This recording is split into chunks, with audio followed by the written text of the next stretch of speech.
오늘도 수고 많으셨고요. 우리 같이 다시 한번 더 하나님께서 오늘 이 시간도 우리에게 뜨거운 사랑으로 함께 하시며 이끌어 가실 줄로 믿고, 우리 같이 한번 주님의 그 사순절 우리에게 주신 그 귀한 사랑으로 서로를 고백했으면 좋겠습니다. 우리 앞뒤로 보시면서 사랑합니다 같이 한번 고백하면 좋겠습니다. 사랑합니다. 하트를 날리셔도 됩니다. 오늘 이 시간에 또 이 사랑하는 마음 주님께서 우리에게 허락해 주신 것 너무나 감사드리면서요, 또 주의 말씀을 나누며 또 우리가 주께로 더 가까이 나아가는 귀한 사순절의 시간이 되었으면 좋겠습니다. 오늘 주시는 말씀 데살로니가전서 5장 16절에서 18절까지의 말씀, 너무나 잘 아는 말씀이신데요, 같이 한번 우리 읽으면서 한번 마음속에 새겼으면 좋겠습니다. 같이 읽습니다. 시작. 항상 기뻐하라, 쉬지 말고 기도하라, 범사에 감사하라, 이것이 그리스도 예수 안에서 너희를 향하신 하나님의 뜻이니라. 아멘. 아멘. 그냥 보지 않고도 암송할 수 있는 구절이 바로 이 구절이 아닌가라는 생각이 듭니다. 상당히 아름답고 또 우리들에게 힘을 주고 능력을 주는 귀한 말씀이라 생각되어지고요. 오늘은 살리는 중독, 죽이는 중독이 아니라 살리는 중독이라는 제목으로 같이 말씀을 나누었으면 좋겠습니다. 요즘 이 시대가 여러 가지 중독으로 사람들을, 특히 청소년들부터 시작해서 사람들을 죽이는 시대가 되어가는데, 우리에게 꼭 필요한 살리는 중독은 무엇일까? 또 우리는 어느 한쪽 부분으로는 중독이 되어야 하는 존재들이거든요. 중독이 되어야 세상 속에서 살아갈 수 있기 때문에, 그래서 살리는 중독 같이 말씀을 좀 나눠봤으면 좋겠습니다. 자, 이 사람이 죽어갈 때 하는 말을 이제 유언이라고 하지요. 유언도 굉장히 힘이 있지요. 청개구리 이야기 잘 아시죠? 그렇게 말을 안 듣는 청개구리, 반대로 늘 살아갔던 청개구리가 엄마가 죽을 때 유언했던 건 어떤가요? 엄마는 청개구리가 또 반대로 할 것이라 생각하고 유언을 그렇게 했는데 어떻게 했나요? 그 유언은 또 그냥 득달같이 정확하게 또 지키면서, 그 정도로 유언이라는 것은 굉장히 소중한 의미가 있다는 것을 보여주는 아마 내용이 아닌가라는 생각이 듭니다. 그리고 또 우리가 삶을 살아가다 보면 기관이라는 단체 설립한 사람의 또 정신이라는 게 있죠. 그 설립자의 정신을 계속해서 후대에도 이어가려고 애를 쓰는 것, 사람의 뜻인데도 불구하고 그 뜻을 이어가려고 애쓰는 것이 세상 속에서도 그대로 보여지고 있거든요. 그런데 하나님의 뜻은 어떨까요? 하나님의 뜻이라고 한다면 전능하신 하나님, 이 세상 우주 만물을 창조하신 하나님의 뜻이니 우리가 지켜야 될까요? 지키지 말아야 될까요? 이건 질문 하나만 하겠죠. 지키지 않는다고 하면 여기 와 계실 이유가 없으니까, 하나님의 뜻이라고 한다면 사람의 뜻을 넘어서서 반드시 지켜야 될 내용이라는 것이 분명할 겁니다. 오늘 이 내용도요, 항상 기뻐하라, 쉬지 말고 기도하라, 범사에 감사하라, 즉 기뻐하라, 기도하라, 감사하라, 이것이 그리스도 예수 안에서 너희를 향하신 하나님의 뜻이니라라고 되어 있습니다. 하나님의 뜻이라는 얘기는 뭘까요?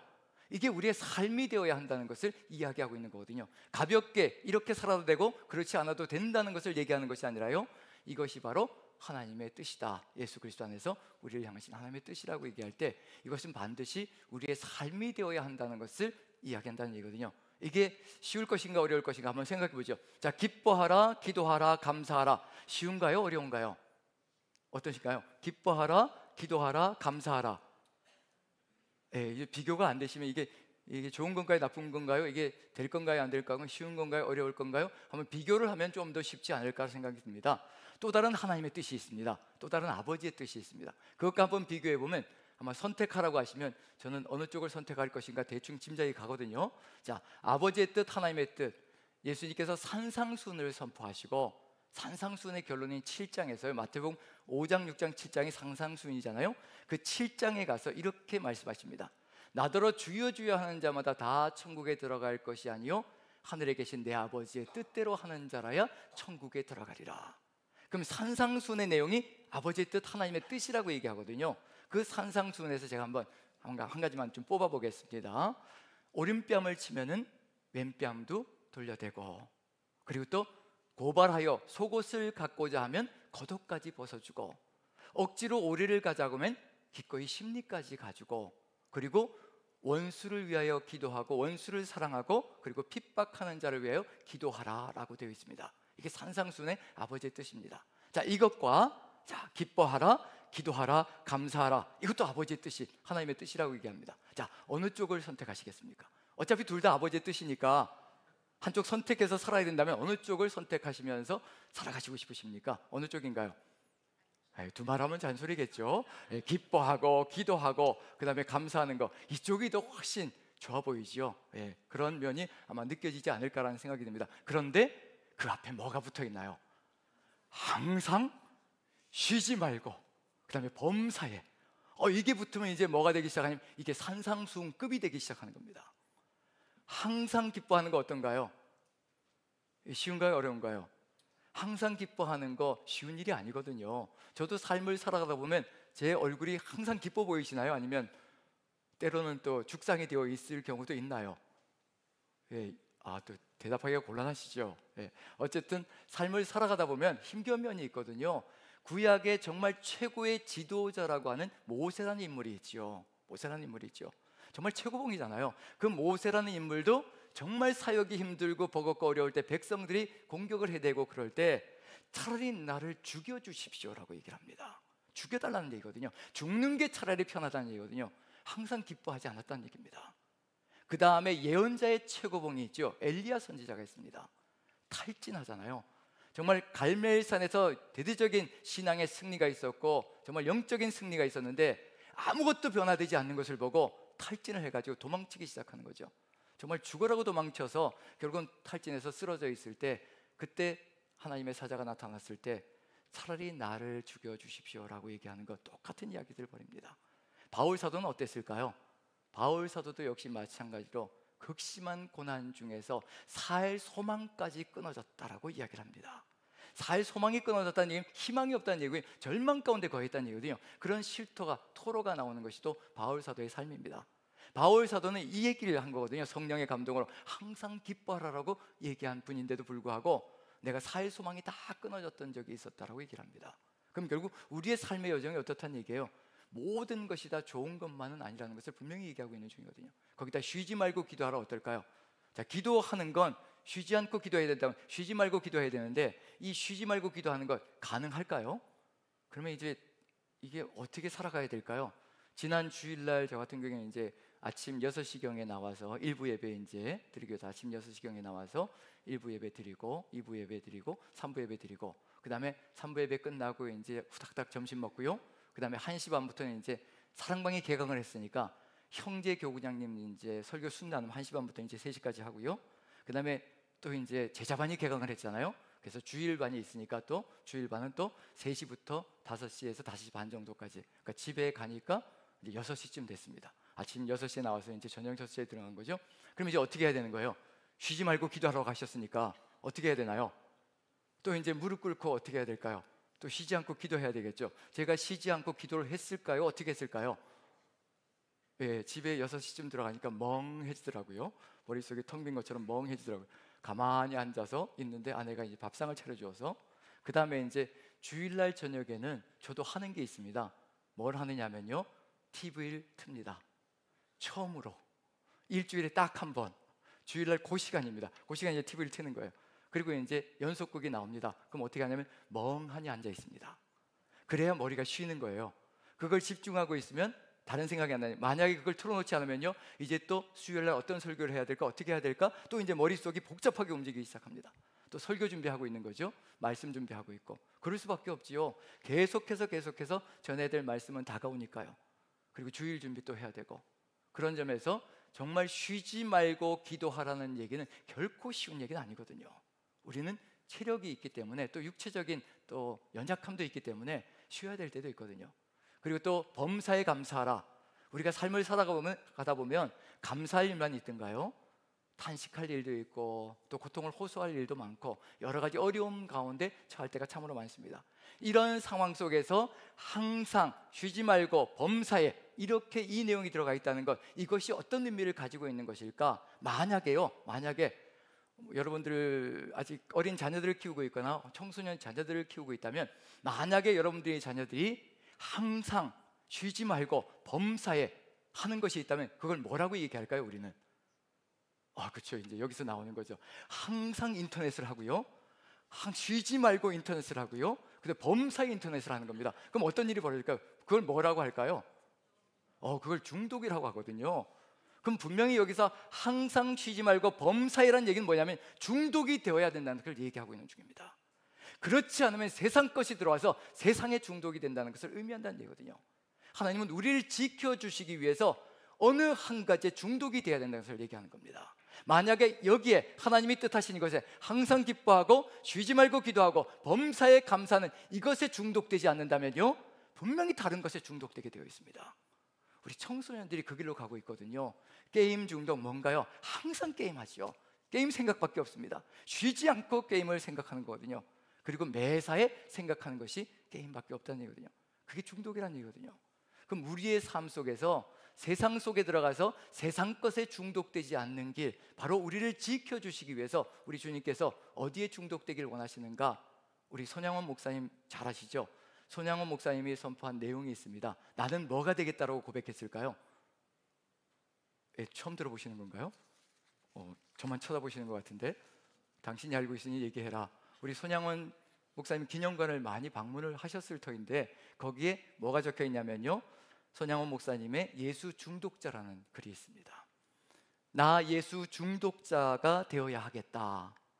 술 중독자는 술로만 살다가 술로 인해 죽게 되는 것이고, 아편 중독자는 아편으로 살다가 아편으로 인해 죽게 되니 우리도 예수의 중독자 되어 예수로 살다가 예수로 죽자. 우리의 전 생활과 생명을 주님 위에 살면 주같이 부활된다. 주의 종이니 주만 위에 일하는 자 되고 내일 되지 않게 하자. 내가 죽도록 충성하라. 죽도록 충성하라는 얘기는 뭐냐면 예수 중독자가 되는 얘기하고 똑같은 얘기입니다. 예수 중독자가 될 때 뭐가 된다는 얘기는 사랑의 원자탄이 된다는 것을 얘기하는 겁니다. 그럼 여기서 분명한 건 뭐냐면요, 항상 기뻐하라, 쉬지 말고 기도하라, 범사에 감사하라. 저는 이 말이 무엇이라고 생각하느냐면 하나님 중독자가 되고 예수 중독자가 되라는 얘기하고 똑같은 얘기라고 합니다.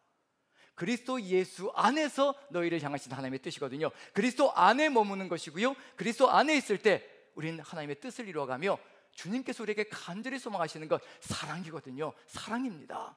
다른 걸 원하시는 것이 아니라 내가 너희를 사랑한 것처럼 너희도 서로 사랑하라. 우리가 예수 중독자가 될 때 우리는 서로 사랑하는 삶을 살아갈 수가 있습니다. 그 일이 우리의 삶 속에서 이루어질 때 아버지의 뜻은 저절로 우리를 통해서 펼쳐지기 시작하는 겁니다. 다른 것에 중독자가 되는 것이 아니라, 죽이는 중독이 되는 것이 아니라 살리는 중독이 되는 것, 그것이 바로 우리가 걸어가야 될 삶의 길이라는 점에서 지금 그걸 하나님께서 바울 사도를 통해서 우리에게 알려주고 있는 중입니다. 그럼 항상 기뻐하라, 쉬지 말고 기도하라, 범사에 감사하라. 다 누구와 연관될 것이냐면요, 하나님이 빠지면요, 예수 그리스도가 빠지면요, 절대 이루어질 수 있는 것이 없을 겁니다. 우리 스스로의 힘으로는 절대로 항상 기뻐할 수 없습니다. 저는 제 고백으로 그렇게 얘기할 수 있습니다. 제 스스로의 힘으로는요, 절망적인 상황에 닥치면요, 일비하게 됩니다. 그래서 절망이 가슴속에 가득히 들어차서 주눅들어 살아가는 인생이 됩니다. 그리고 어느 누군가가 위로의 말 한마디 하면요, 또 그 말 한마디 듣고 기쁨이 넘쳐나는, 그리고 또 희망이 솟아나는 그런 삶이 되거든요. 사람의 말 한마디에 살아났다 죽었다 하는 것이 인생이 될 수 있다는 것을 그대로 보여주고 있는 중이거든요. 우리의 삶의 영정 속에서 기뻐하는 일만 있는 것은 절대 아니라는 얘기거든요. 그런데 항상 기뻐할 수 있는 길이 어디에 있을 것인가? 우리에게 답이 있지 않다는 겁니다. 인간에게는 절대 항상 기뻐할 수 있는 길이 없습니다. 누구에게 연결되어져야 항상 기뻐할 수 있다는 얘기는 기쁨의 근원이 되시는 하나님의 연결되지 않으면요, 절대 우리는 기쁨을 지켜나갈 수가 없습니다. 절망 속에 사로잡혀서요, 무너지고 말 겁니다. 하지만 하나님과 연결되어질 때, 기쁨의 근원인 하나님과 연결되어질 때요, 우리는 절망 속에 있다가도 그 하나님으로 인하여 다시 또 일어날 수 있는 힘을 얻고 다시 또 기뻐할 수 있는 길로 열어갈 수 있다는 얘기거든요. 기쁨의 근원이라는 것을 어찌 알 수 있을까요? 하나님이 우리의 기쁨의 근원이라는 것, 하나님께서 우리를 위해서 인간을 창조하신 다음에요, 가장 먼저 만들어 주신 것이 있습니다. 그게 뭘까요? 동산을 하나 만들어 주셨죠. 무슨 동산인가요? 에덴 동산이지요. 에덴이라는 뜻이 뭘까요? 기쁨이라는 뜻입니다. 하나님이 기쁨이라는 것을 아시기 때문에 에덴 동산, 기쁨의 동산을 만들어 주셨고, 우리가 그 기쁨 가운데 거하기를 간절히 소망하신다는 얘기거든요. 만약에 기쁨을 모르신다면요, 에덴이라는 단어도 모르실 것이고 에덴 동산을 만들지 않으셨을 겁니다.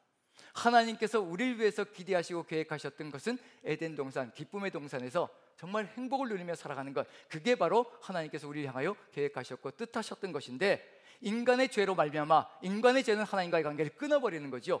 하나님과의 관계가 끊어지니까 절망 가운데서 광야 같은 세상, 가시덤불과 엉겅퀴가 나는 세상 속에서 고통 속에 신음소리 내는 우리의 삶이 이루어지고 있는 중이거든요. 세상 속에 중독이 이루어지고 있는 삶이 이루어지고 있다는 것을 보여주고 있는 중입니다. 그래서 구약 성경, 신약 성경 전체를 살펴볼 때요, 기쁨을 회복하는 사람들의 이야기는 무엇과 연관되어져 있을까? 하나님과 연결되어질 때 삶의 상황이 똑같습니다. 삶의 상황은 거칠고 황폐할지라도, 그 삶의 상황은 우리와 똑같을지라도요, 하나님과 연결되어져 있으면 어떤 삶의 정황 속에서도 극복하며 다시 또 즐거움과 기쁨을 회복한다는 것을 분명히 보여주고 있습니다. 하박국 선지자 너무나 잘 아시죠? 바벨론이 쳐들어와 가지고 모든 것을 다 잃었습니다. 모든 것이 다 초토화 되었습니다. 의인이고 악인이고 다 죽어가는 세상이 바벨론이 쳐들어온 세상이거든요. 그때 하박국 선지자가 하나님께 호소하지요. 어떻게 이 악한 백성을 통하여, 우리가 죄를 저질렀지만, 비록 죄를 저질렀지만 우리보다 더 악한 바벨론을 통해서 우리를 징계하시는 것이 어디 있습니까? 하나님 응답 좀 해주십시오. 그때 하나님이 말씀하시는 것이 있죠. 걱정하지 마라. 의인은 믿음으로 말미암아 살리라. 내가 의인과 악인을 다 같이 똑같이 취급할 줄 아느냐? 같은 죽음일지라도 내가 의인의 죽음은 소중히 여길 것이라. 의인은 믿음으로 말미암아 영원히 살 것이라 알려주시는 거거든요. 그 하나님의 말씀을 듣고 절망 가운데서도 희망을 느끼는 삶을 살아갑니다. 하나님으로 인하여 희망을 느끼는 거거든요. 그래서 하박국 선지자의 맨 마지막 찬양을 들어보면요, 우리도 끊임없이 찬양에 나가야 될 내용이라고 생각되어집니다. 우리의 찬송 속에도 들어가 있죠. 같이 한번 읽어보죠. 하박국 3장 17절 18절. 자, 같이 읽습니다. 시작. 비록 무화과 나무가 무성하지 못하며 포도나무에 열매가 없으며 감람나무에 소출이 없으며 밭에 먹을 것이 없으며 우리의 양이 없으며 외양간에 소가 없을지라도 나는 여호와로 말미암아 즐거워하며 나의 구원의 하나님으로 말미암아 기뻐하리로다. 하나님을 만난 사람의 이야기입니다. 하나님이 계시면 이 모든 것은 한순간에 회복될 수 있다는 것을 믿고 확신하며 하나님께 모든 것이 있다는 것을 고백하는 삶으로 인하여 하나님이 나의 즐거움이며 하나님이 나의 구원의 기쁨이라는 것을 고백하고 있는 삶이 되거든요. 바벨론이 쳐들어와서 하나도 남아나는 것이 없습니다. 무화과 나무가, 그리고 또 포도 열매가, 감람나무 소출이, 밭에 먹을 것이, 우리의 양도, 외양간에 소가 없다. 그 당시의 전쟁을 한번 생각해 보십시오. 수십만 명의 바벨론 군대가 밀고 내려오는 겁니다. 그 당시의 전쟁은 지금처럼 군량미를 다 준비해 놓고 몇 년 걸릴 것인가 그걸 계산해 가지고 몇 년 동안 군량미를 다 싸질머지고 내려오는 게 아니거든요. 보통 내려오면 3년 정도, 예루살렘을 3년을 에워쌌다고 얘기를 하고 있거든요. 바벨론이 예루살렘을 점령하려고 3년 동안의 군량미를 가지고 오겠냐는 얘기예요. 한 달 정도 가지고 오면 많이 가지고 내려올 겁니다. 한 달 정도 식량들 싸질머지고 내려오겠죠. 그러면서 이제 뭘 하냐면 내려오면서 마을을 초토화시켜 버리는 겁니다. 다 쓸어가 버리는 겁니다. 하나도 남기지 않고 짐승이고, 그리고 곡식이고, 열매고 가리지 않고 모든 것을 다 쓸어가 버립니다. 아무것도 남지 않습니다. 그 당시의 전쟁은 그렇게 쑥대밭을 만들어 놓는 겁니다.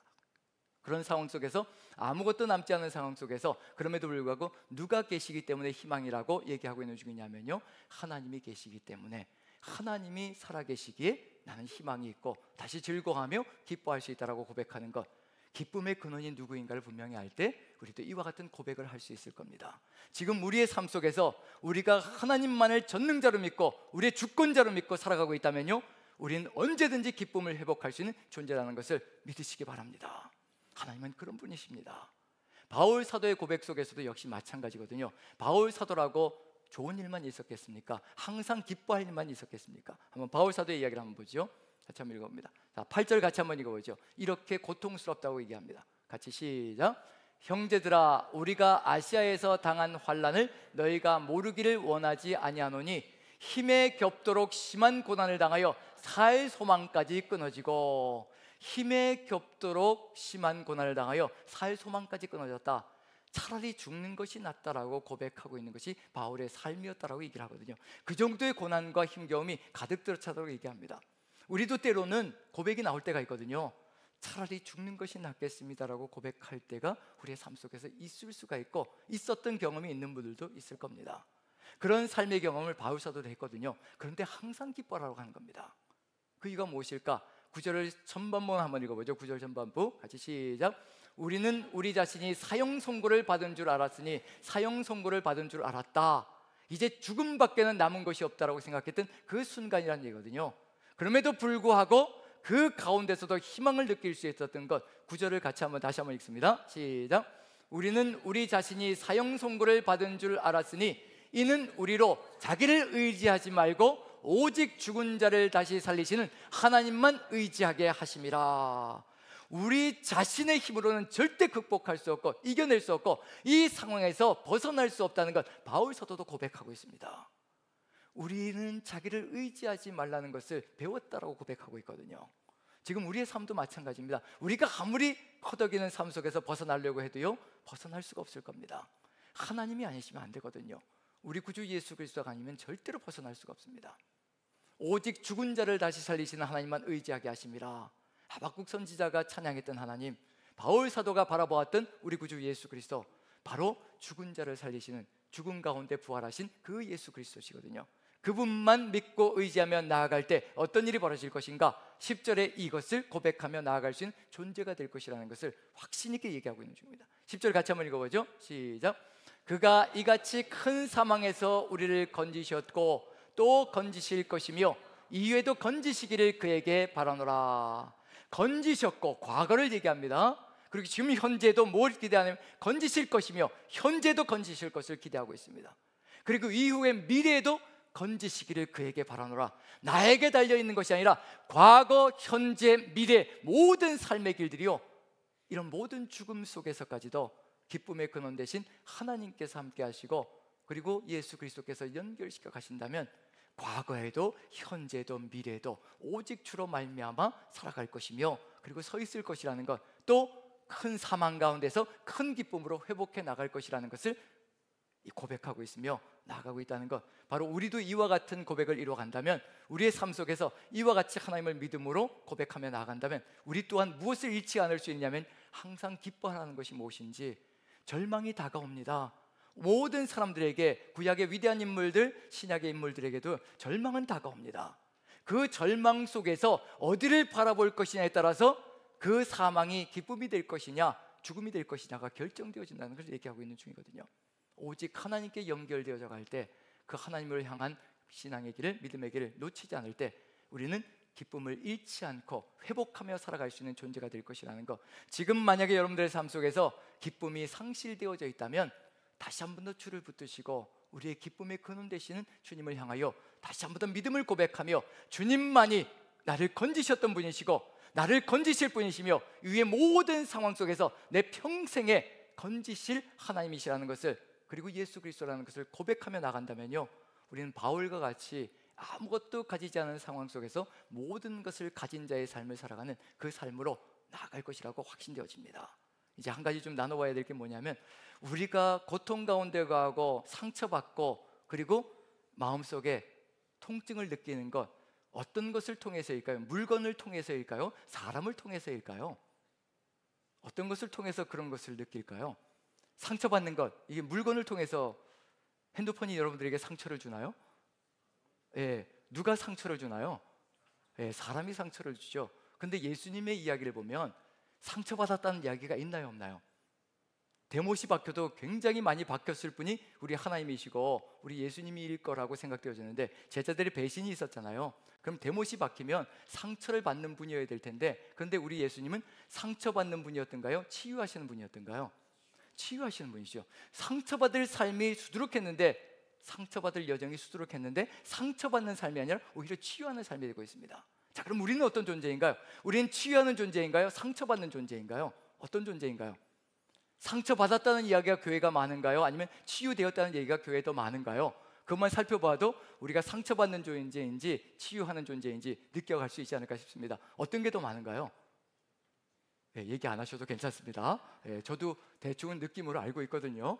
예, 상처 다 받아봤잖아요. 우리 사람을 통해서 상처받아봤고 고통받아봤고. 근데 예수님은 우리보다 더한 경험을 하셨는데, 사람들을 통하여 더한 경험을 하셨는데, 근데 기뻐함을 잃지 않으시고 평안을 잃지 않으시고 살아갔던 삶을 사셨다는 얘기거든요. 그게 어디에서 가능했던 것일까? 우리도 배워야 할 얘기입니다. 예수님께서 상처받는 자가 아니라 치유하는 존재로 살아가셨던 것, 우리에게도 그걸 알려주시고 깨닫기를 소망하신다는 얘기거든요. 그래서 요한복음을 한번 보면요, 요한복음 2장을 한번 봅니다. 23절 한번 읽어보죠. 23절 같이 읽습니다. 시작. 6월절에 예수께서 예루살렘에 계시니 많은 사람이 그의 행하시는 표적을 보고 그의 이름을 믿었으나. 유월절입니다. 2장이니까 이제 첫 유월절입니다. 첫 유월절. 몇 번의 유월절이 지나가야 될까요? 이제 3년 동안 공생애가 있었다고 하시니까 마지막 유월절, 세 번째 유월절은요, 십자가에 달리시고 배신당하는 때입니다. 이제 첫 번째 유월절입니다. 그때 수많은 사람들이 예수님이 이렇게 된 표적을 보고요, 놀랍게 여기며 주님을 따르면서 호응하고 그리고 놀랍니다. 그런데도 예수님은 그들이 그 이름을 보고 믿었으나, 그러나 예수님은 탐탁지 않으십니다. 왜일까요? 이제 마지막 유월절에 어떤 일이 벌어질지 다 아시거든요. 이렇게 기적을 보고 이적을 보고 자기들이 좋아하는 것을 보고 따라 나온 사람들은, 자기들이 원하는 것을 이루어 주시는 것을 보며 따라 나온 사람들은요, 어느 순간 자신들이 원하는 것이 이루어지지 않을 때 한순간에 돌아설 수 있는 것이 인생이라는 것을 보여주고 있는 중이거든요. 우리도 그렇잖아요. 10번 잘해도 나 한 번 잘 못하면 돌아서는 게 인생이다라고 속담에까지 있잖아요. 그런 것처럼 우리 인생이라는 것이 어떤 존재인지 너무도 분명하거든요. 이런 삶의 정황 속에서 표적을 보일 때 사람들이 그의 이름을 믿었다고 하는데, 예수님께서는 24절 25절 같이 한번 읽어보죠. 시작. 예수는 그의 몸을 그들에게 의탁하지 아니하셨으니 이는 친히 모든 사람을 아시며 또 사람에 대하여 누구의 증언도 받으실 필요가 없었으니 이는 그가 친히 사람의 속에 있는 것을 아셨음이니라. 사람이 어떤 존재인지 정확하게 아셨기 때문에요, 의탁하지 않으셨다라고 얘기를 합니다. 우리가 누군가에게 상처를 받고 있다는 얘기는 뭐냐면요, 기대했다는 얘기예요. 의지했다는 얘기입니다. 그렇기 때문에 상처를 받습니다. 뭔가 일말에 내가 저 사람에게 이렇게 해주면 이렇게 할 것이라는 그런 기대를 가지고 있었다는 얘기거든요. 근데 예수님께서는 그 기대를 다 접으셨습니다. 인생이 어떤 존재인지 아신다는 얘기거든요. 우리에게 가르쳐 주시는 겁니다. 인생이 어떤 존재인지 가르쳐 주시는 겁니다. 의탁하지 않으십니다. 예수님께서 우리에게 명령하신 게 뭐냐면요, 내가 너희들에게 내 몸을 의지한 것처럼 너희도 서로 의지하라라고 절대 가르쳐 주신 적이 없습니다. 뭐라고 가르쳐 주셨던가요? 내가 너희를 사랑한 것처럼 너희도 서로 사랑하라. 예수님께서 가르쳐 주신 사랑이 뭔가요? 십자가 위에서 달려서도요, 오래 참고 인내하며 무례히 행치 않고 온유하며, 그리고 자기 유익을 구하지 않으며 자기 모든 것을 다 내어주시고 모든 것을 견디는 사랑, 그 사랑을 하시는 겁니다. 우리에게 그 사랑을 하라고 얘기해 주시는 겁니다. 내가 너희를 사랑한 것처럼 너희도 서로 사랑하라. 우리에게 서로 의탁하라고 얘기하신 적이 없습니다. 내가 너에게 의지한 것처럼 너희도 서로 의지하라고 얘기하신 적이 없습니다. 서로 의탁하라고 얘기하신 적이 없습니다. 그래서 예수님은 상처받는 존재가 아니라 치유하는 존재가 되십니다. 의탁하지 않으시고 이 사람이 어떤 존재인지 아시고 끝까지 사랑하시는 겁니다. 마지막 유월절 13장에는요, 요한복음 13장에는요 마지막 유월절이거든요. 유월절이 가까이 오매 예수께서 하나님께 돌아가야 될 시간이 온 줄 아시고 자기 사람들을 사랑하시되 끝까지 사랑하시니라, 그 말씀을 하시는 겁니다. 끝까지 의지하시니라 아니라는 얘기거든요. 끝까지 사랑하시니라. 그 사랑이 우리를 살립니다. 배신해서 다 도망가 버렸는데도 또다시 부활하신 다음에 가장 먼저 찾아가시는 사람들이 바로 도망간 배신한 제자들이거든요. 사랑이기 때문에 그렇습니다. 의탁하고 의지했다면요, 어떤 일이 벌어졌을까요? 저 같아도 만약에 의탁하고 의지하는 삶을 살았다면, 그렇게 배신하고 떠나갔다면요, 내가 이렇게 부활하시니 나타나서 그 제자들을 요절을 내버렸을 겁니다. 하나도 남겨두지 않고 일격에 다 쳐버려서 니들이 나를 배신할 수가 있느냐, 그렇게 잘해줬는데 요절을 내버렸을 겁니다. 정말입니다. 인간적인 심령은 그렇거든요. 누군가에게 의탁하고 의지하고 기대하고 갔다면요, 내가 해준 만큼 네가 해주지 않으면 나는 너를 쳐버릴 것이라, 그런 생각을 할 수밖에 없거든요. 근데 예수님께서는 끝까지 사랑하시는 겁니다. 우리가 그 사랑을 받았습니다. 그 사랑을 받았고 지금도 받고 있고 미래도 받을 겁니다. 끊을 수 없는 사랑이라고 얘기하시거든요. 그 사랑 안에, 그 예수 그리스도 안에 거할 때 우리는 항상 기뻐할 수 있는 삶을 살아갈 수 있다는 것을 알려주고 있는 중입니다. 누구에게 중독이 되어야 될까요? 사람에게 중독이 되어야 될까요? 일에 중독이 되어야 될까요? 물건에 중독이 되어야 될까요? 아니란 얘기입니다. 오직 우리 구주 예수 그리스도, 우리를 위하여 자신의 모든 것을 내어주신, 끝까지 사랑해 주신, 지금도 수시로 배신하는 우리들을, 지금도 끊임없이 예수님이 아니라, 하나님이 아니라 다른 것들을 쳐다보면서 가는 우리들을 불쌍히 여기시고 지금도 끊을 수 없는 사랑으로 우리를 붙드시고 나아가시는 그 예수님의 그 사랑 가운데 거할 때, 우리도 그 사랑을 닮아서 또 주의 뜻을 받들어 걸어가며 항상 기뻐하며 그 사랑을 또 펼쳐나갈 수 있는 존재가 되게 해주신다는 것, 그래서 항상 기뻐하라 예수 그리스도 안에 있을 때 그 기쁨이 우리 안에 가득 들어찰 때 우리도 주님처럼 서로 사랑하는 삶을 살아갈 수 있다는 겁니다. 왜냐하면 예수 중독자가 될 것이기 때문에 그렇다는 얘기거든요. 쉬지 말고 기도하라.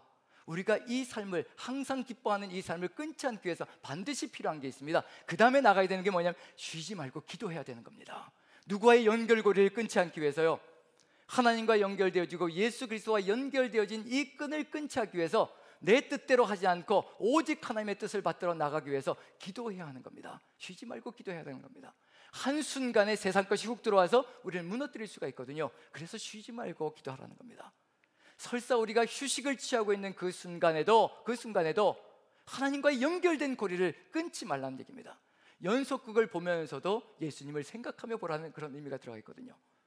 이혼하고 이런 이야기들, 세상에서 불의와 부정이들, 재판에서 불의들, 이런 것들이 연속극 속에 보이면 우리 하나님은 저렇게 살기를 원하지 않으신다, 나의 예수님은 저런 삶을 원하지 않으신다 라고 한번 되뇌이며 또 주님의 뜻이 무엇인지 되뇌일 수 있는 것, 그렇게 된다면 우린 중독자들입니다.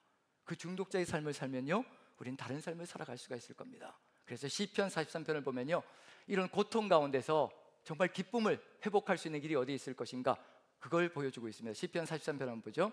2절을 같이 한번 읽습니다. 같이 시작. 주는 나의 힘이 되신 하나님이시거늘 어찌하여 나를 버리셨나이까? 내가 어찌하여 원수의 억압으로 말미암아 슬프게 다니나이까? 이럴 때면 항상 기뻐할 수가 있냐는 얘기예요. 기뻐할 수가 없거든요. 슬픔으로 가득 들어차 있습니다. 그런데 이 사람이 이 슬픔 가운데서 무엇을 하는지 보십시오. 기도합니다. 누구와 연결되기 위해서요? 하나님과 연결되기 위해서, 기쁨의 근원인 하나님과 연결되기 위해서 기도하는 겁니다. 그게 살 길이거든요. 그래야 또다시 회복되어질 수 있다는 얘기거든요. 3절 같이 한번 읽어보죠. 3절 시작. 주의 빛과 주의 진리를 보내시어 나를 인도하시고 주의 거룩한 산과 주께서 계시는 곳에 이르게 하소서. 제발 나를 이곳에 팽개쳐 두지 마시고 주의 빛과 주의 진리를 보내셔서 나를 인도해 주셔가지고 내 앞에 빛을 비춰주시고 진리를 보내주셔서 주를 찾아갈 수 있게 해주시고 주의 거룩한 산과 주께서 계시는 곳에 내가 다시 또 이르게 하여 주십시오. 그래야 내가 살 수 있습니다. 그래야 내가 다시 또 이 슬픔 가운데서, 고통 가운데서, 절망 가운데서 다시 또 살아날 수 있습니다. 이게 우리가 기도의 기도가 된다면요, 우리도 또다시 회복할 수 있고 살아갈 수 있습니다. 이 세상에 절망을 느끼지 않을 사람이 누가 있겠습니까? 저도 목회를 하면서 이런저런 경험들 속에서 때로는 기쁘기도 하고 때로는 절망스럽기도 하고요, 때로는 실망과 좌절로 무너질 때도 있습니다. 기뻐할 때도 많지만요, 그럴 때마다 살아날 수 있는 비결은 딱 한 가지밖에 없습니다. 사람이 아니라 하나님을 바라보는 것, 하나님께로 다시 마음을 돌리는 것. 제가 무너질 때는 어떤 때였느냐면요, 상황을 묵상할 때였습니다. 사람을 묵상할 때였습니다. 하나님께서는 분명히 말씀하시길 시편 1편에서요 주야로 여호와의 율법, 여호와의 말씀, 오직 하나님을 묵상하라라고 분명히 알려주셨는데, 또 인생을 묵상하고 또 삶의 상황들과 거친 환경들, 상황들, 절망스러운 상황들을 묵상할 때 견딜 수 없다는 것을 깨닫습니다. 다시 또 돌아서는 겁니다. 이 절망스러운 원수의 억압, 그것을 생각하고 있다가 이것을 회복할 수 있는 길은 원수의 억압을 생각하는 것이 아니라 바로 주님을 만나는 것, 나에게 기쁨을 주셨고 나에게 빛으로 함께 하시며 나에게 모든 진리를 가르쳐 주신 그 하나님께로 다시 나아가는 것, 그래서 하나님께 기도하는 겁니다. 우리도 기도해야 합니다. 그 기도가 우리를 이끌어갈 것입니다. 그럴 때 어떤 일이 벌어질까요? 4절 같이 한번 읽어보죠. 시작. 그런즉 내가 하나님의 제단에 나아가 나의 큰 기쁨의 하나님께 이르리이다. 하나님이여, 나의 하나님이여, 내가 수금으로 주를 찬양하리이다. 자신이 느꼈던 큰 기쁨의 근원 하나님이시거든요. 그 하나님을 잃어버렸기 때문에 절망 가운데 하나님을 쳐다보는 시선이 다른 곳으로 돌려졌기 때문에 고통 가운데 거했던 것이 인생이라는 것을 보여주고 있는 중입니다. 다시 또 그 하나님을 향할 때 또다시 큰 기쁨의 하나님께 이르러서 기쁨이 회복되어져 결국 무슨 일이 벌어질까요? 2절에서는요 내가 어찌하여 원수의 억압으로 말미암아 슬프게 다니나이까, 탄식이 쏟아져 나왔던 삶이거든요. 절망스러운 탄식이 쏟아져 나왔습니다. 그런데 하나님께 기도하며 하나님의 역사가 회복되어질 때, 하나님과 연결되어질 때 탄식이 찬양이 된다는 겁니다. 하나님이여, 나의 하나님이여, 내가 수금으로 주를 찬양하리이다. 우리를 찬양하는 존재로 세우셨고 하나님의 영광 받기 위하여 우리를 창조하셨습니다. 나를 찬양하기 위하여 창조한 존재를 오게 하라. 나의 영광을 위하여 창조한 존재를 오게 하라.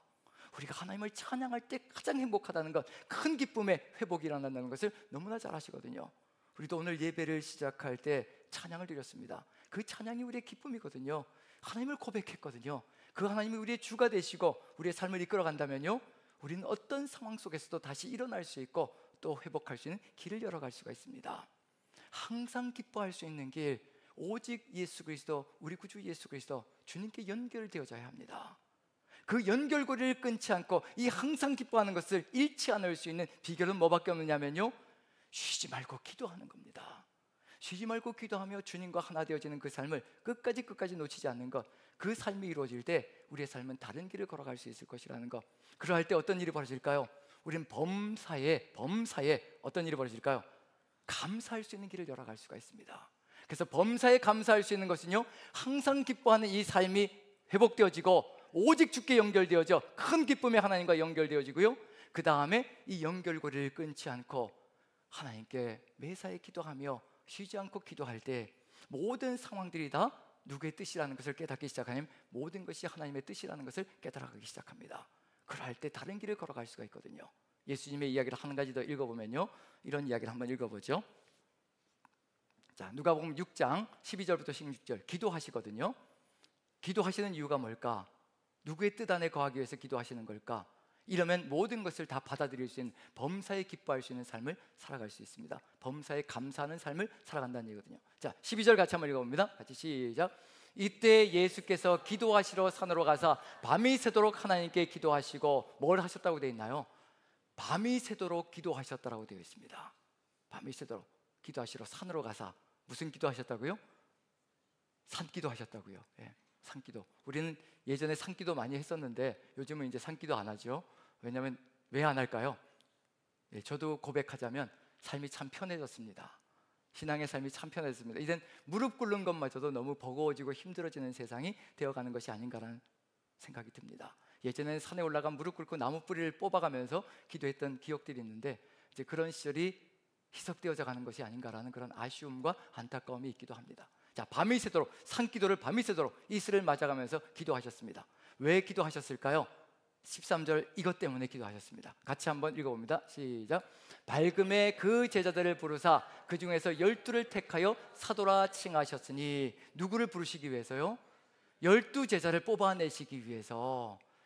오병이어 사건 보면 남자만 5,000명이 따라다녔다고 얘기하잖아요. 그러면 거기에 아이들까지 또 여자들까지 합친다면 어느 정도 될 것인가? 약 15,000에서 2만 명 정도가 따라다녔을 것이라고 추정되어집니다. 장정만 5,000명이라고 얘기하잖아요. 그러면 그 5,000명 중에서 뽑아낸다고 생각해 보십시오. 5,000명 중에서 어떤 사람을 뽑을까? 어떤 사람을 뽑을까? 12명을 뽑아내는 거거든요. 우리는 어떤 사람을 뽑을까? 자, 우리 입맛이라면 어떨까요? 베드로 뽑을까요? 나서기 좋아하고 일은 저질러 놓고 수습은 안 되고, 그게 베드로거든요. 누가 있어야 베드로는 사는 사람이냐면 요한이 있어야 베드로는 삽니다. 수습해 주는 사람이 있어야 되는 거예요. 그래서 베드로와 요한은 같이 가야 되는 거죠. 베드로가 있고요, 승질 급하고 일 저질러 놓고, 그리고 일 저질러 놓고는 이제 예수님께서 사단아 내뒤로 물러가라 그 소리까지 듣고, 이런 베드로의 일이 있고요. 거기에 덧붙여서 또 야고보와 요한은 어떤가요? 베드로가 예수님께 나가서 십자가 지지 말라고 이렇게 멱살을 찝어야 할 때 예수님께서 사단아 내 뒤로 물러가라고 하니까 아마 야고보와 요한은 움찔했을 겁니다. 그럼 이거 정확하게 계획을 세워서 나가야 되겠구나. 그래서 틈을 봐가지고 정확하게 계획을 세워가지고 틈새를 봐가지고 타이밍을 잘 맞춰가지고 예수님께 나가서 하나는 우편에 하나는 좌편에 앉게 해주십시오 라고 얘기를 하죠. 이것처럼 요한은 상당히 계획성이 있는 사람인 거죠. 그런 점에서 이런 계획, 자기 계획을 가지고 나오는 사람, 거기에 덧붙여서 또 마태는 세리고요, 또 도마는 어떤가요? 마지막 순간까지 보지 않으면 믿지 않겠다, 그런 사람이었고요. 그 다음에 셀롯이라는 시몬이 들어가 있죠. 셀롯은 열심당입니다. 칼을 품고 다니는 거예요. 어찌하든지 혁명을 일으켜서 예수님을 뒤를 따라다니다 기회가 나타나면 혁명을 일으켜서 나를 한번 뒤집어 엎으려고 하는 그 혁명당원, 젤롯이라는 뜻이거든요. 그래서 열심당이라는 뜻입니다. 열심당원도 있고요. 그 다음에 분명히 나와 있지만 예수를 파는 자가 될 가룟 유다, 자기를 팔 사람입니다. 자, 우리라면 제자로 누굴 선택하시겠습니까? 가룟 유다 집어넣겠어요? 12명에? 5,000명 중에서 나를 팔 사람이랑 배신할 사람이라는 분명히 알고 있는데 집어넣겠냐는 얘기예요. 왜 기도해야 되는가? 누구의 뜻을 따라가는 건가요? 이 모두가 다 하나님의 뜻을 따라서 내 입맛에 맞지 않는 존재들일지라도 하나님의 뜻이 이루어져야 되기 때문에 모든 범사가 다 하나님의 손안에 있기 때문에 하나님의 뜻을 따라서 살아가는 역사가 제자들을 뽑는 이야기 속에도 다 들어가 있습니다. 오직 우리가 기도할 때 쉬지 말고 기도할 때요, 누구의 뜻을 따라가는 삶이 이루어진 범사에 감사하는 삶으로 오직 하나님의 뜻을 이루어가는 삶을 살아갈 겁니다.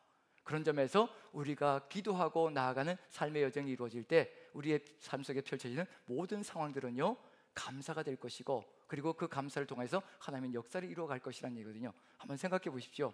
요셉의 이야기 속에 형제들에게 팔려가는 것이 감사가 되겠습니까? 하나님의 계획 속에 들어가 있었거든요. 서로 형제 사이에 미워하는 감정을 사용하셔서 요셉이 팔려가게 만드시는 겁니다. 누군가는 애굽에 내려가서 애굽에서 그 흉년의 기간 동안 준비를 해야 되거든요. 그 형제 사이에 싹트고 있는 그 미움을 하나님께서 사용하셔서 요셉이 팔려가게 만드시는 겁니다. 그 모든 과정을 겪어가면서 요셉이 마지막 순간에 애굽의 총리가 됩니다. 끝이 좋으니까 모든 것이 좋다. 만약에 우리가 그렇게 형제의 손에 의해서 팔려가서 전과자가 되기도 하고, 누명을 쓰고 전과자가 되기도 하고, 그럴 때 형제를 만났을 때 우리는 어떤 감정이었을까? 여기에서 하나님의 뜻이 무엇인가 기도하는 사람, 하나님의 뜻을 받드는 사람은요, 모든 것이 하나님의 뜻 안에 있다는 것을 믿고 확신하며 나아가는 존재가 되어 범사에 하나님의 뜻이 이루어지는 통로가 된다는 것을 고백하는 존재가 된다는 얘기거든요.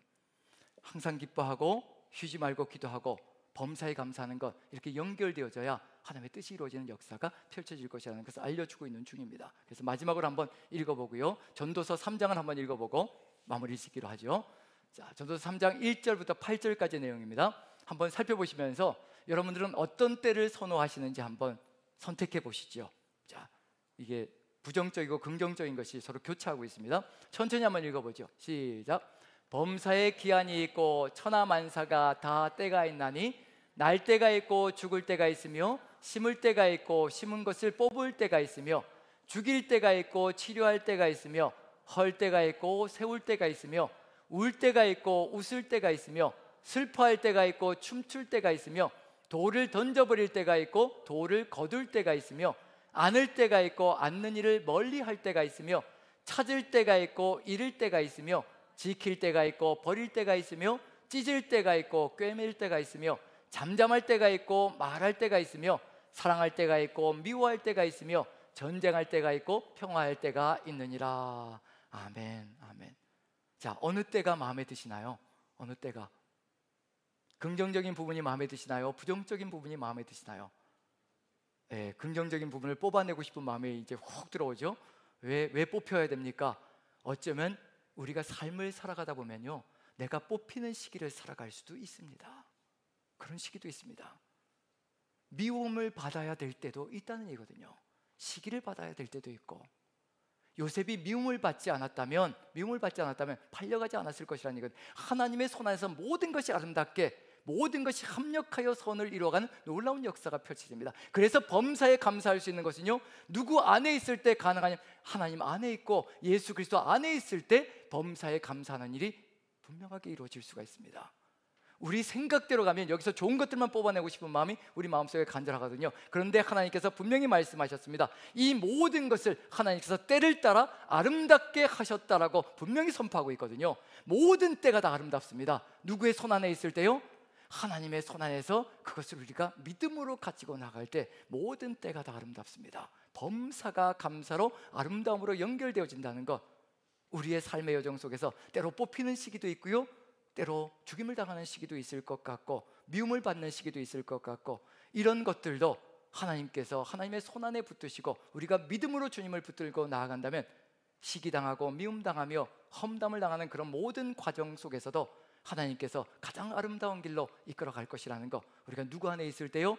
예수 그리스도 안에 있을 때, 하나님 안에 있을 때 하나님께서 그 모든 것들을 가장 아름답게, 가장 선하신 길로 이끌어서 하나님의 뜻을 이루어가는 통로가 되게 할 것이라는 것, 우리가 무엇만 되면 된다는 얘기는 항상 기뻐하고 쉬지 말고 기도하고 범사에 감사하는 것, 무엇이 이루어질 때 가능할까요? 누구 중독자가 될 때 가능하다는 얘기인가요? 예수 중독자가 될 때 우리는 이 삶을 아름답게 살아갈 수 있는 존재가 되고요, 평생을 지켜나갈 수 있는 존재가 되는 겁니다. 세상 그 어떤 것에 중독자가 되지 마시고 오직 예수 중독자가 되어서 저와 여러분들 오직 주님만 바라보며 주 예수 그리스도의 뜻을 받들어 나가는 귀한 삶이 되기를 축원드립니다. 우리 같이 한번 453장 예수 더 알기 원하네.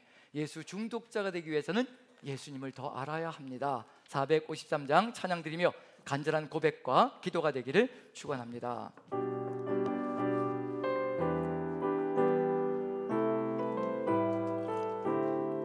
예수 더 알기 원하네. 더 알기 원하네.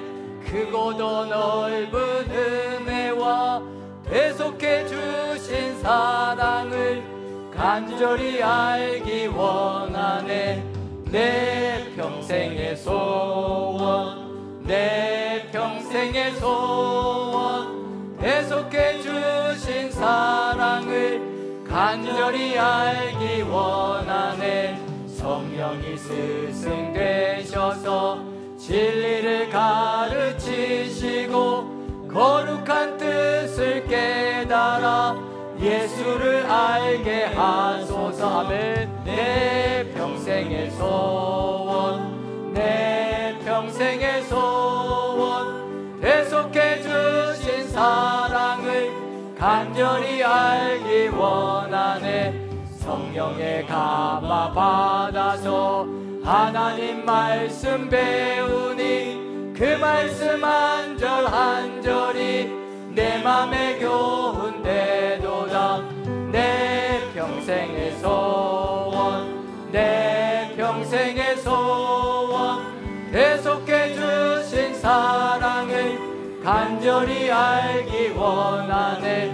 예수가 계신 보좌는 영광에 둘려 있도다. 평화의 왕이 오시니 그 나라 왕성하도다. 내 평생의 소원, 내 평생의 소원, 계속해 주신 우리 3절 4절 찬양합니다. 성령의 감화받아서 하나님 말씀 배우니 그 말씀 한 절 한 절이 내 맘에 교훈되도다. 내 평생의 소원, 내 평생의 소원, 계속해 주신 사랑을 간절히 알기 원하네. 예수가 계신 보좌는 영광에 둘려 있도다. 평화의 왕이 오시니 그 나라 왕성하도다. 내 평생의 소원, 내 평생의 소원, 계속해 주신 사랑을 간절히 알기 원하네. 아멘. 이 고백을 우리의 마음으로 담아 우리가 한번 기도했으면 좋겠습니다. 우리의 평생의 소원이 오직 예수 그리스도를 알아 예수 중독자가 되어서 항상 기뻐하고 쉬지 말고 기도하고 범사에 감사하는 삶으로 아버지의 뜻을 온전히 이루어 오직 우리의 삶을 통하여 주와 함께 동행하는 삶 되게 도와주옵소서. 이 삶이 우리의 길이 되게 도와주시고 우리의 삶이 되게 도와주시옵소서. 하나님 함께하여 주옵소서. 역사하여 주옵소서. 다 같이 한번 기도합니다. 기도하겠습니다. 사랑의 하나님, 우리 하나님께서 함께하여 주시어서 우리가 아버지 주의 뜻을 받들어 걸어가기를 간절히 소망합니다. 아버지 항상 기뻐하기를 소망하며 쉬지 말고 기도하기를 소망하며 범사에 감사하기를 간절히 소망합니다. 아버지 도와주시옵소서. 오직 아버지의 그 은혜 가운데 아버지께로 연결되어져 예수 그리스도 안에서 오직 아버지의 뜻을 이루어갈 수 있게 도와주옵소서. 예수 중독자가 되어 오직 예수님만 가슴에 새기고 아버지의 뜻을 이루어가는 삶이 되게 아버지 도우시고 인도하여 주옵소서. 여기 모이신 우리 형제자매님들 오직 주 예수 그리스도 한 분만으로 가슴속이 가득 들어차 아버지의 그 뜻을 이루어가는 아버지 놀라운 삶이 될 수 있게 축복하여 주옵소서. 아버지 함께하여 주옵소서. 아버지만 바라볼 수 있게 은혜를 더하여 주옵소서. 우리의 기쁨의 근원이 되시고 우리의 기도의 아버지 소망이 되시며 우리의 감사의 길이 되시는 우리 주님만 바라보며 나아가는 그 삶이 되게 도와주시옵소서. 사랑의 하나님, 우리가 주님께 간절히 기도합니다.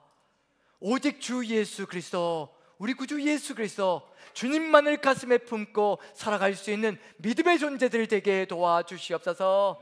세상에 다른 것을 집어넣어 봐야 세상 속에서 절망만, 고통만, 신음소리만, 그저 후회만 가득 찰 것입니다. 아버지, 오직 우리의 삶의 중심에 우리 구주 예수 그리스도를 모시고 오직 예수 중독자가 되어 항상 기뻐하며 쉬지 말고 기도하고 범사에 감사하며 오직 예수 그리스도 안에서 하나님께서 우리를 향하신 그 아름다우신 뜻을 이루어가는 삶이 되게 도와주옵소서. 매일매일의 삶의 여정 속에서 예수 더 알기를 간절히 소망하며 성경을 통독하게 하시고 묵상하게 하시고 기도하게 하시고, 그리고 매일의 여정 속에서 오직 하나님께서 주시는 모든 것 범사에 감사할 수 있게 도와주옵소서. 좋은 것만 골라 감사하는 것이 아니라 모든 것이 합력하여 선을 이루어 간다는 것을 고백하며 아버지께 모든 것을 맡기며 나가는 우리의 믿음 되게 도와주시옵소서. 우리의 삶의 여정, 이제 우리에게 펼쳐지는 세상 속에서의 삶 속에서도 오직 주와 함께 하나 되어 동행하며 항상 기뻐할 수 있게 도와주시고 쉬지 말고 기도하게 도와주시며 범사에 감사할 수 있도록 주께서 성령으로 강력하게 충만하게 역사하여 주시옵소서. 주께서 우리 모두에게 그러한 축복으로 함께 하실 줄 믿사오며 우리 구주 예수 그리스도 귀하신 이름 받들어 감사드리며 기도합나이다. 아멘. 아멘. 자, 우리 다 같이 한번 인사 나누고 우리 선포했으면 좋겠습니다. 우리 다 같이 앞뒤로 돌아보시면서 예수 중독자 됩시다. 한번 설교 한 번 더 하고 싶네요. 예. 우리 예수 중독자로 승리하며 나가는 우리 모두가 되기를 바라면서 일어나셔서 우리 선포하는 시간을 갖습니다. 오른손 드시고 주님 오실 때까지 예수 중독자의 삶을 살겠습니다. 다 같이 선포합니다. 시작. 아멘. 주 예수여 오시옵소서. 마라나타. 아멘.